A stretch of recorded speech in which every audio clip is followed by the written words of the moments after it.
dosja përse u paraqitet? Tash siç e dini, unë jam avokat i caktuar nga familja e zotit Agasi dhe duke marrë shkas nga të gjithë materiali i dosjes në mënyrë segmentale dhe i shputur dhe pa kontekst në lidhje me gjithë biseda dhe me gjitha provat, erdha këtu në prokurorinë e posaçme për të kërkuar të më vijnë në dispozicion gjithë ato materiale që janë vënë medias. Njëkohësisht do të bëjmë di që nisur nga kjo prezencë në media dhe në publik të këtyre materialeve që janë të pa kuptimta, të pa lidhura, segmentare, të cilat e ngarkojnë publikun dhe njëkohësisht dëmtojnë në rënd pozicionin e klientit tim. Ne kemi bërë një letër institucioneve të larta të drejtësisë, duke filluar nga inspektori i lartë drejtësisë, Këshilli i lartë prokurorisë dhe prokurorit të çështjes, Këshilli i lartë gjyqësor dhe gjyqtarit të çështjes, për të vënë përpara për të nxjerrë përgjegjësitë ndaj atyre personave të cilët e kanë për detyrë për të ruajtur këto informacione dhe që i kanë vënë në dispozicion të publikut. Qoftë përgjegjësia administrative dhe penale, po ajo që është kryesorja është për të kthyer situatën në normalitet.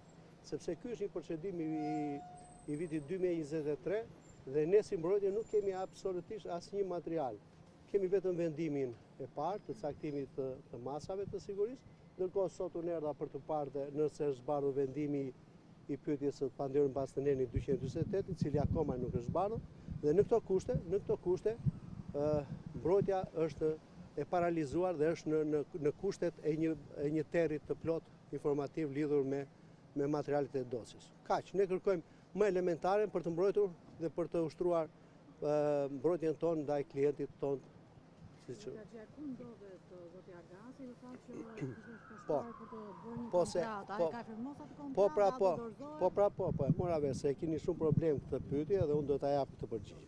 Tashi, zoti Agasi, siç e kam bërë dhe me dije, me informacionin që kam nga familja, nuk ndodhet në Shqipëri. Por nisur nga kjo situatë e cila është një praktik që mbaset opinioni dhe ngrihen akuza që janë absurditete që ta akuzosh një person i paveshur me pushtet për veprimtaritë të pushtetit, si janë shkelja e barazisë të shtetase në tender, apo heqja e palishme e lirisë të një personi për shkak të mos pjesëmarrjes në tendera, në një kohë që zoti Agasi nuk ka asnjë aktivitet dhe asnjë lidhje me tendrat në Aksh. Duke ardhur tek përgjigja e pyetjes tuaj, ju bëjmë dije se zoti Agasi i ka mbaruar punët e veta, por në këtë terren vetëm po të jetë një njeri që do që t'i hedhin çelësin në det, mund t'i vijë të paraqitet në organet e drejtësisë.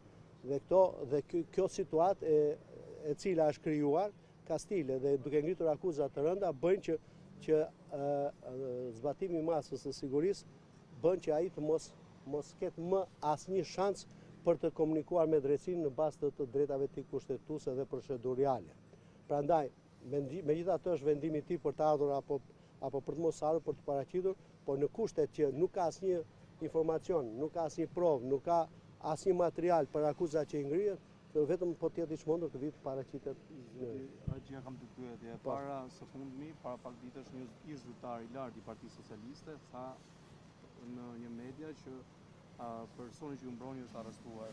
Keni një qëndrim me këtë dhe së dyti ti përgjigjem pyetjes së parë? Është së shkurtë. Po. Së dyti ka informacione që dalin në media që ju keni thonë në deklaratën që keni mbajtur përpara kësaj për mediat që klienti juaj është biznesmen. Po, patjetër. Dhe është i regjistruar tek Durrëna tek park.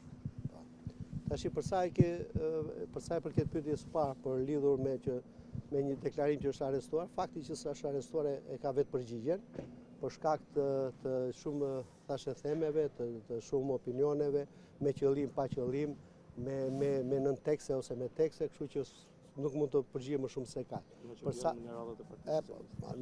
Ti e di që unë jam pa parti, jam i depolitizuar dhe s'kam qenë asnjëherë. Jam në profesionin tim të lirë dhe i përkushtuar për atë mision që kam marrë bashkë me kolegët e mi. Por në lidhje me pyetjen e dytë, që zoti Agasi është biznesmen, kjo është e pakundërshtueshme sepse është lehtësisht aksesueshme në QKB për të pozicionuar pozicionin e tij në biznes. A keni komunikuar me klientin tuaj zotëria? Jo, unë deri tash kam komunikimet i kam me familjarët e tij, të cilët janë shumë të irrituar për opinionin që është përgatitur dhe që është ndikuar nga përhapja e materialeve, të cilat jo që janë sekret, por nuk e kemi më shumë të sekret, është e drejtë e tyre dhe të mbajnë përgjegjësi vetë. Por ne kemi të kjo që mënyra se si janë servire, segmentet të veçanta, pa lidhje, bëjnë që të ngarkohet me përgjegjësi penale dhe të kriminalizohen tash edhe kontaktet dhe shoqëritë që kanë njerëzit me njëri tjetrin. Pavarësisht dyshimeve që ka tek drejtësia, sipas jush, do t'i bënit ju apel klientit tuaj të vetë dorëzohet dhe të paraqitet? Në momentin që ne në momentin ju siguroj që në momentin që ne organi akuzës do na vënë në dispozicion materialet që nga viti 2023, ju siguroj unë personalisht që unë do t'i kërkoj klientit tim, sepse unë e di të paktën deri tash se po të ishin materiale që provonin fajësinë e tij do t'i vënë me herë në dispozicion. Fakti që ata si vënë në dispozicion do tregon që ata e kanë shumë të errët procesin e të provuarit.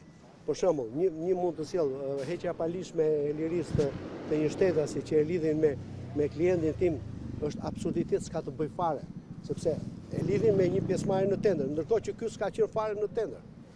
Çfarë përgjigje morët ju sot nga prokuroria për vënë në dispozicion të materialeve? Pse po vonuar shumë? Absolutisht, unë e kam ruajtur shumë etikën profesionale dhe ligjore. Çdo gjë komunikime kam bërë me shkresë, qoftë me prokurorin e çështjes, qoftë edhe me institucione që sapo ju paraqita për ruajtjen e sekretit dhe ruajtjen e dinjitetit personit. A keni ushtek ligjor të apeloni masën në Absolutisht, tash për tash. Në bazuar në procedurës, ne nuk kemi asnjë mjet më për të kaluar në etapat e mëtejshme procedurale. Keni besim që ILD-ja do hetoj pikërisht për nxjerrjen e sekretit hetimor? Po ILD-ja KLP-ja s'ka kthyer akoma përgjigje Erion Velis, ish kryetarit ose kryetarit të bashkisë aktual për një kërkesë që ankimon ndaj prokurorit. Paktën kthej. Unë e kuptoj orientimin, pozicionimin, po të paktën autoriteti dhe serioziteti i një institucioni do të kthej përgjigje. Ktheja negative, e verifikuam dhe nuk u bë. Kështu që nuk kam shumë shpresë. Duke e falenderuar, mirupafshim.